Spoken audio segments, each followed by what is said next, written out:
आज हम bridge course मजमून रियाजी जमात शशुम का टेस्ट नंबर 2 हल करने की कोशिश करेंगे। अगर आपको हमारा वीडियो पसंद आए तो इसे लाइक, शेयर और सब्सक्राइब ज़रूर करना और बेल आइकॉन को ज़रूर दबाना ताकि अगली वीडियोस की नोटिफिकेशंस आपको मिलती रहे।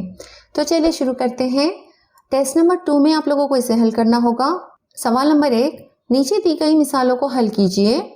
उसका अलिफ है ज़र्ब कीजिए। यहाँ पर 2 मिसालें दी गई हैं, इनका हमें ज़र्ब करना होगा। पहली मिसाल है 384 ज़र्ब 74, तो इसका जवाब होगा 28,416। आप लोग अभी शशुम जमात में हो, इसलिए रियाजी के बुनियादी आमाल जैसे जमात, अफरीक, ज़र्ब, तकसीम ये सब आप लोग कर सकते हो, इसलिए मैंने डायरेक्टली यहाँ पर इनके जवाबात लिखे हुए हैं। आप लोगों को बाकायदगी से इसे सॉल्व करना होगा। दूसरा है 7,385 को 126 से ज़र्ब करना होगा, तो इसका आंसर होगा 9,30,510।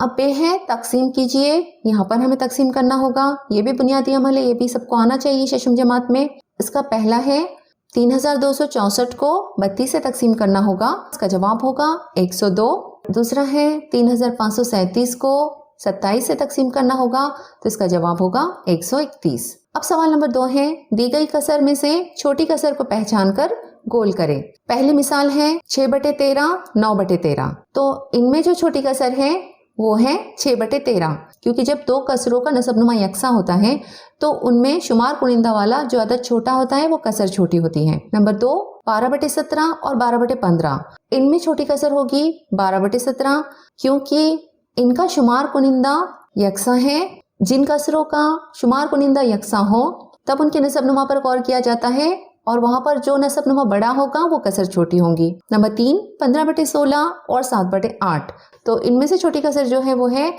7/8, क्योंकि यहाँ पर नसबनुमा पर अगर हम गौर करेंगे तो वो दुगना हो जाता है, 8 दुए 16 हो जाता है और 7 दुए 14 होता है, लेकिन यहाँ पर 15 दिया हुआ है, इसलिए ये कसर बड़ी है। नंबर 4 2/14 और 5/7, इनमें से जो कसर छोटी है वो 2/14 होंगी, क्योंकि यहाँ पर भी नसबनुमा को अगर 2 से ज़र्ब किया जाए तो 7 दुए 14 हो गया। पहली कसर का नसबनुमा दुगना हो गया, लेकिन शुमार कुनिंदा दुगना नहीं हुआ बल्कि दुगना से कम हुआ, इसलिए 2/14 ये कसर छोटी होंगी। अब सवाल नंबर 3 है, नीचे दी गई मिसालें हल करें, कोई दो। पहली मिसाल है, कल मैंने किताब का 6/11 हिस्सा पढ़ा और आज मैंने किताब का 2/11 हिस्सा पढ़ा, तो मेरी किताब का कितना हिस्सा पढ़ना बाकी रहेगा? तो कुल किताब जो होंगी वो 11/11 होगी, हमें पता है। तो इसे हल करने के लिए हमें सबसे पहले 6/11 और 2/11 की जमा करनी होंगी और इसका जवाब होगा 8/11। मतलब मैंने कुल हिस्सा पढ़ लिया 8/11। अब बाकी बचा हिस्सा मालूम करना है कि कितना हिस्सा पढ़ना बाकी है, तो हमें पूरी कसर मतलब 11/11 में से 8/11 को तफरीक करना होगा जो मैंने पढ़ लिया है, और उसका जो जवाब होगा वो होगा 3/11, मतलब 3/11 हिस्सा पढ़ना बाकी रहेगा। अब उसी का 2 नंबर है, अम्मी ने लाए हुए तरबूज का 3/8 हिस्सा बच्चों ने खाया और 2/8 हिस्सा दादी ने खाया, तो तरबूज का कितना हिस्सा खाया गया?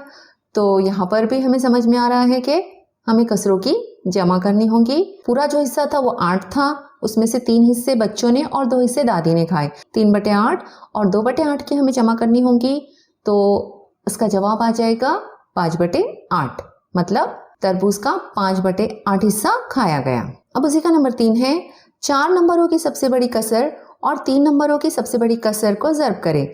अब ये जो सवाल है आपकी एक्टिविटी शीट में, ये सवाल गलत है। इसका जो सही सवाल है वो ये होगा कि 4 हिंसी सबसे बड़ा अदद और 3 हिंसी सबसे बड़े अदद की ज़र्ब कीजिए। तो इसका जवाब इस तरह लिखना होगा, सबसे बड़ा 4 हिंसी अदद जो है वो है 9,999 और सबसे बड़ा 3 हिंसी अदद है 999। दोनों की हमें ज़र्ब करनी होगी और इसका जवाब होगा 99,89,001। तो इस तरह से इसे हल करना होगा। अब सवाल नंबर 4 है, 40 दर्जे के नाप का ABC नाम का जाविया बनाइए। तो हमें अब जाविया बनाना होगा 40 दर्जे नाप का। इसके लिए हमें स्केल, पेंसिल और चांदी की ज़रूरत होगी। तो सबसे पहले स्केल और पेंसिल की मदद से एक लकीर खींचेंगे, एक ख़त खींचेंगे और उस पर चांदा रखकर, अगर हमने राइट पॉइंट पर चांदा रखा है तो हमें लेफ्ट साइड से देखना होगा, और अगर हमने लेफ्ट पॉइंट पर चांदी को रखा है तो हमें राइट साइड से देखना होगा। 10, 20, 30 और 40 जहाँ पर हमें नजर आ रहा है वहाँ एक निशान लगाना होगा और निशान लगाने के बाद उस चांदे को हटाकर हमें पेंसिल और पट्टी की मदद से उस निशान से एक दूसरा खत खींचना होगा। दोनों पॉइंट मिला देने होंगे और इस तरह से उसे नाम देंगे ABC और यहाँ पर हमें ये 40 दर्जे का हमारा जाविया तैयार हो गया है। तो उम्मीद है आप लोगों को सारे सवालात के जवाब अच्छी तरह से समझ में आ गए होंगे। अगली वीडियो में फिर मिलते हैं। अल्लाह हाफिज।